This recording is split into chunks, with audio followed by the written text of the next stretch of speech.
It becomes more expensive, and people can't afford to buy enough in many developing countries, resulting in more food wasted in stores, which is basically like a vicious circle.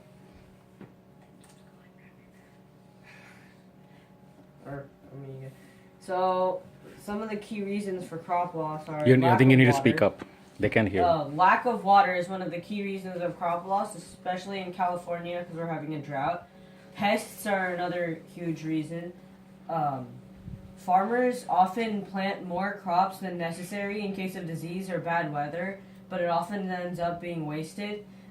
In developing countries, they actually produce 4 times more food than is actually in demand. Let's explain that really quick. So what they mean is, farmers they expect in a certain amount of crops to die because of disease or bad weather, so they plant more just in case they don't live up to their quota. So a lot of that, if there isn't any disease or bad weather and the crops don't end up dying, then they have a lot of extra crops that end up being wasted. And developing countries, they produce 4 times as much because they foresee a lot more crop loss, but then they don't actually need that much food. And then farmers often waste supplies such as water or pesticide on plants that don't need them, and those plants that do need them end up dying and being thrown away. And then these are some relevant statistics, graphs. As you can see, food waste is the biggest amount of trash in a landfill, and food waste is the #1 trash that you do not want in a landfill because it hugely contributes to global warming. And on someone named Greg Lemos' farm, let's say it like this. Okay, so we interviewed an almond farmer, and he talked about how many crops are usually killed on his farm. So we put together the statistics into a pie chart, and that's the one on the bottom. Pretty much. And what basically we're trying to say from all this is that food waste is a huge problem, and it needs to be solved. So our solution is crop. Hey, maybe at this point, I think you may want to ask them if they have any questions or anything. Oh, yeah. Do you have any questions so far? Do you have any questions so far? Okay. Not yet. It's a little bit of breaking up in and out, but I think I'm following along for the most part. I guess I do have one question. Just to clarify, you answered this, but maybe just because of the interference. Originally, I thought this was specifically to almonds. It sounds like a lot of your data is relevant to, in general, food loss across the board for many crops. Is that true? Yeah. Yes. So, do you want to explain? That's okay. Okay. So what we did was our plan was to make our solution for all farms and all crops, but we had to start out small. So since we had interviewed an almond farmer, we decided that we wanted to start by figuring out the problems on almond farms, and once we developed a prototype and developed exactly how it's going to be, we can expand it to all farms.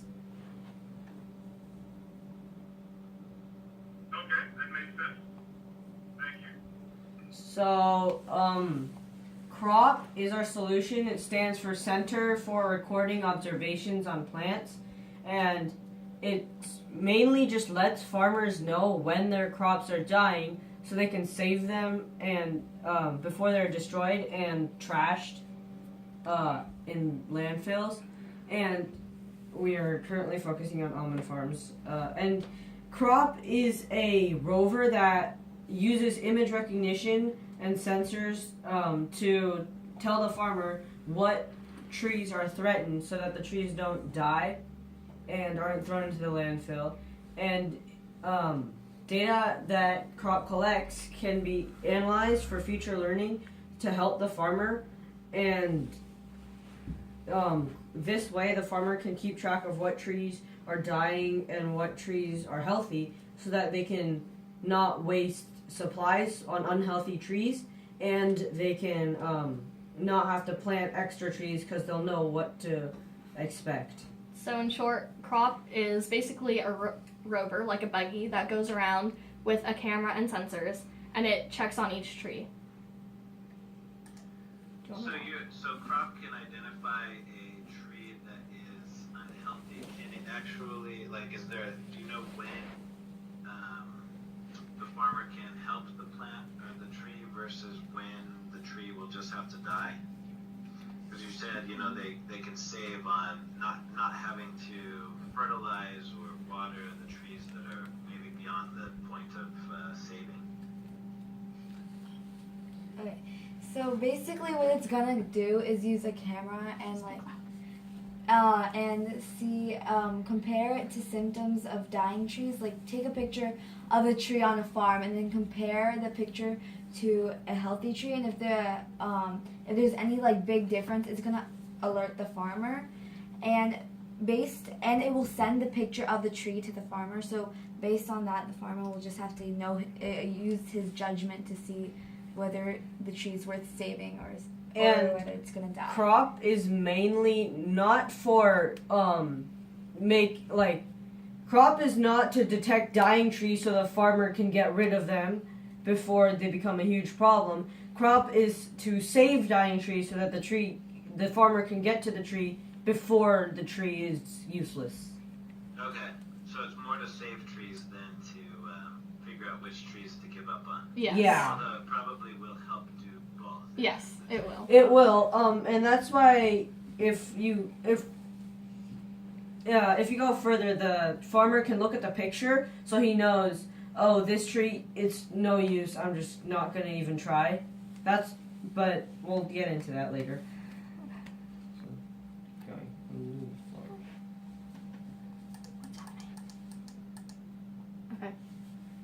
Okay, so since crop is identifying if a tree is unhealthy by image recognition, it's going to take a picture of a tree and compare it to a healthy tree.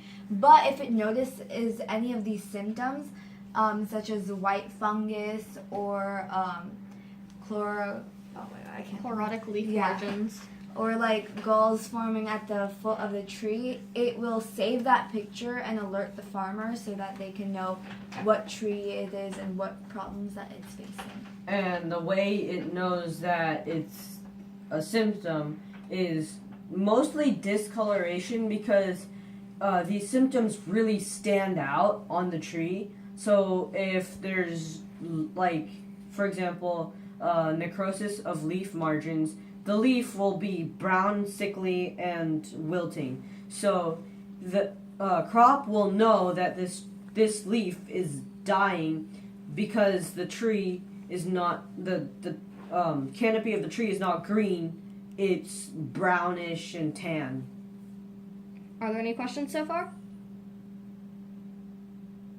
That all makes sense. No, sensor. We'll also. Actually, one question. Yeah. Sorry.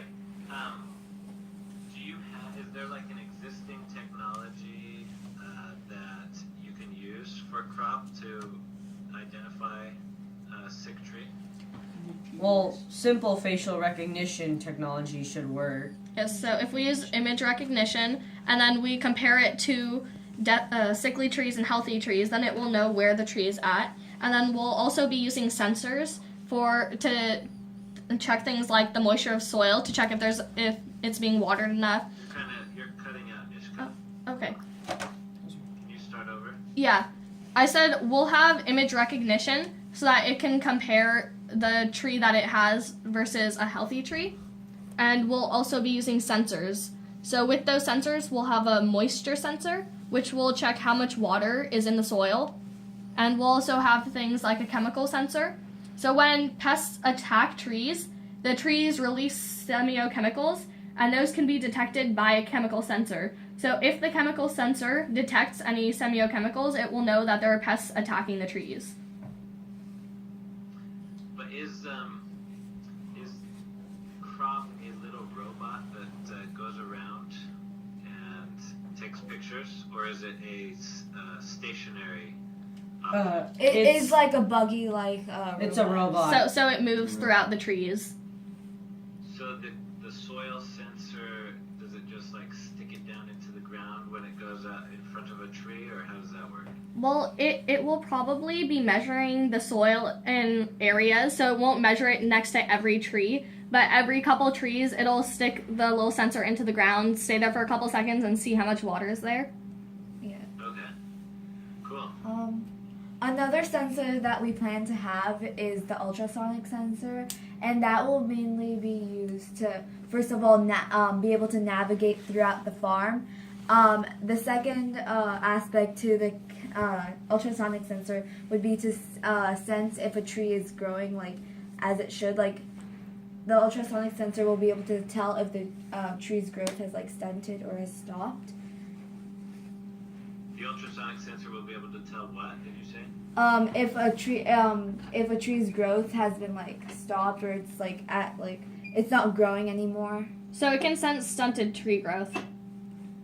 It'll sense the height of the tree, like, And based on its like age, if it's not like Okay. Cool. properly growing. If you turn to the slides with pictures, you'll see some of the things that the image recognition will try to look at to compare the trees with. for the wilting leaves, it will actually just compare you like to see if it can see a lot of the sky and no leaves. If it can see the sky, that means the leaves are probably wilting and that it or there are no leaves, and that's a huge symptom. Which is how we're gonna see the wilting leaves. That was kind of not clear because it doesn't look very different from regular leaves.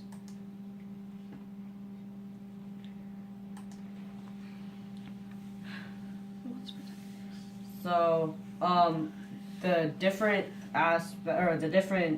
features of crops or of crop is the Arduino. It'll run using an Arduino system.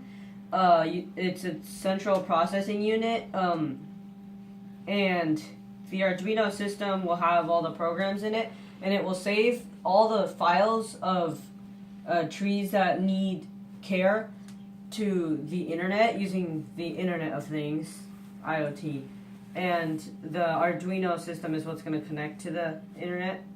Then it has ultrasonic sensors for not only locally navigating around trees, but also to see the height of the tree. It will have a camera for the image capture and recognition of symptoms of a dying tree, a GPS for navigation and to know its boundaries of the farm and what coordinates the tree is at so that the farmer will know where to look, and it'll have a moisture sensor for detecting water saturation in the soil. This is the simple design of crop. I can't actually see it. So if you turn to the page with the design, it'll show you the Oh, they can. basic. Oh, they can see from here? Yeah. Is this the exact same thing? Yeah, the files are being shared, Oh, right? okay, I see. This is the basic design that we're having. It shows the battery, and then the camera, it will be rotating laterally. So it will start on one side, and then it'll go over the top of the rover and turn to the other side, so that it can see on both sides of the trees.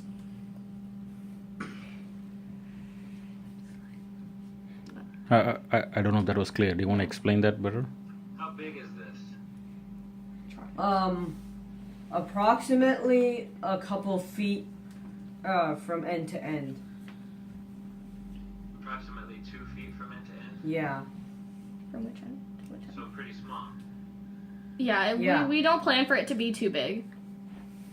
We're gonna use the Wild Thumper chassis, and it's basically an Arduino chassis that can go outdoors, and it's not too big. It's not bigger than 2 feet. But with the shell, we're thinking it should be around that length. And are you guys actually building this? We're thinking of actually making a prototype using an Intel Edison kit, and if it works, and we actually do get far enough ahead to take this into a market, we're gonna use the actual parts like the Wild Thumper and an acrylic shell. But right now we're just gonna experiment with an Intel Edison kit to see if we can make a rough prototype. This is awesome. Thank you. These are just the pricings that we looked into. So the solar panel, that's depending on what kind of way we want to power it. So we are planning on either a solar panel or just a plain battery, because we were told by the almond farmer that we interviewed that the trees, they would be covering the sun most of the time, so then the sun wouldn't get down to the buggy anyways. But depending on whether or not we want to look into that, that'll be around $20 to $30. And then the Wild Thumper chassis we looked into a lot of different things based on sensibility and price range, and this was the cheapest and the best we found. And then there's the Arduino. The whole kit comes for about $70, and then there's the GPS and the camera and the chip and any extra materials that we need. So would this, if you put it together with these materials, would it be weatherproof? Yes. If it rained on it, would that affect it? No, the rain would not affect the robot at all because it would have a shell covering it that would allow the rain to just not touch any of the electrical components. We've tried to make it like an all-terrain vehicle and weatherproof because it is going to be outdoors most of the time. So we will have like an acrylic shell or some kind of shell that will be completely waterproof and protecting everything on the inside. Yeah, that's like one of the reasons that the robot is trapezoid shaped, to make it weatherproof. I'm sorry, I couldn't hear what you just said. Speak up. Can Sorry. you move a little closer? Yeah. No, not so- there. Here. The mic is there. So one of the reason that the main reason that the robot is even trapezoid shaped is because we wanted to make it weatherproof and Oh, okay, cool.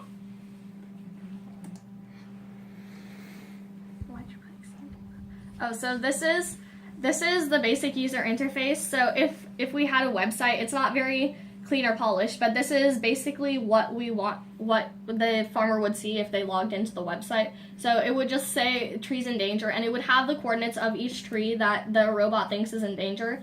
And then you can click to see the image of the tree that the robot took so that you can tell whether or not it really is in danger. I may have missed this earlier, but is the robot autonomous? Meaning, how does it actually go around? Is it can you program coordinates, or do you drive it around and then bring it back? It determines the best possible route using Bootstrapping technology. So what it does is when you first put it down onto the farm, it'll for a while just go around and map the farm using its GPS and ultrasonic sensors so that it after going through the farm for a while, it detects where there are trees and it'll develop its own route. Using ultrasonic sensors, it'll know that, oh, there's a tree here because I'm close to something. There's a tree here that's because I'm close to something else. So then on it, using the GPS, it'll map where that tree is. And after it has a lot of locations, after like maybe 5 or 6 times it's gone through the farm, it will have its own route planned of how to efficiently get through all the trees. So it's smart. Do you guys have some, are you programming that, or is there existing? There's existing technology for that. It's called bootstrapping, and there are probably programs all over the internet. We will have to change it to meet our needs, but we don't have to completely develop it from scratch. Awesome. And will there be any sort of map instead of these coordinates, or just the coordinates? We want to start with coordinates because having a map would be kind of like a lot. So first we could have coordinates, and then the farmer could possibly use Google Maps to check. But we are thinking of having the map later. That's in future expansions. So, yeah, like we're gonna start off with just coordinates and then expand later to maps. So once Yeah, that could be your next phase of development. once we really get a program Some going, sort of app with a map. then the robot will show which trees on the map, and the farmer can go directly to that. This is what we just explained. Yeah, this is just all the stuff that we explained about the web interface. The 3 things that the web interface will have.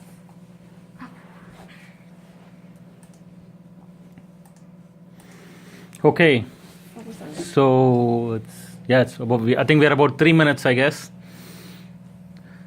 Tony and I can barely hear. Was there a question or? no, this is Raj speaking. Yeah, I think for some reason, we are since we are on the video, I'm using my PC mic. So, Sorry, Raj, we still can't hear you. oh, is this better? Yeah. Oh, sorry. Okay, I think I was on side. So, since we're on the PC mic, we are. I think we have another 3 more minutes. The kids do have lot more details on some of these things in terms of their plans at this point. In the backup, I'm not sure if we want to go through that, unless maybe if we have specific questions, probably we can go through that. But wanted to get your thoughts on this idea, and also what you think about what other such solutions that may exist in the market, because I'm thinking Intel may have done some research on this side, and is this like a viable path that they should pursue, and is this something that they should be investing more time on?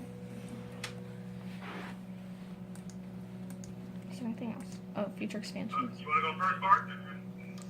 Yeah, I mean, I think this is a super viable path. I think that, it's a really cool solution for a big problem. I think that the technology all makes sense. I don't think it will be easy to create this, just like I don't think creating this plan was easy, but it seems like you guys are the kind of people who can, take on big challenges and do big things. So I think it's fantastic. I think that it's actually, you guys are right aligned with all the companies out there that are trying to come up with these types of solutions. You're ahead of us in some ways, So, in fact, we're planning to go and make this now, if you don't mind. No, we think it's awesome. Okay. What do you have to say, Tony? So do you have any questions that you would like us to answer? And do you have any recommendations for What we can change. Yeah, what we should expand on? Oh, expand on in terms of the presentation? or Or just in general, like yeah. anything about the solution or project? Anything that you think would be a good addition to the entire crop? Yeah, I think, just from a business plan perspective, I think that it could use some additional information about, specific, if you're starting with almond farms, how many almond farms are there? How many robots would be needed on each farm? How much would it cost a farmer to implement his farm with the right number of robots?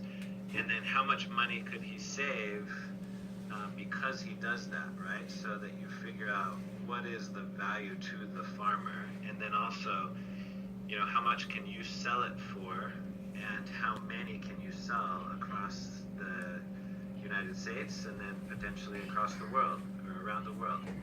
So just really looking at, what's the business model, the cost, the value proposition. I think it's fairly obvious that it's as long as it's within the right price range, it could be a really good value to farmers, assuming they don't have something else already covering this solution offering, which I don't think that they necessarily do, other than walking around and looking at their trees themselves. Okay, so I was just wondering, what do you think would be a good price range for this? We asked a Lucky. farmer. He said he's willing to pay up to $500 because he doesn't have any people to go and walk around his entire farm, analyzing every crop every day, and he doesn't have the time to go through his entire farm every day.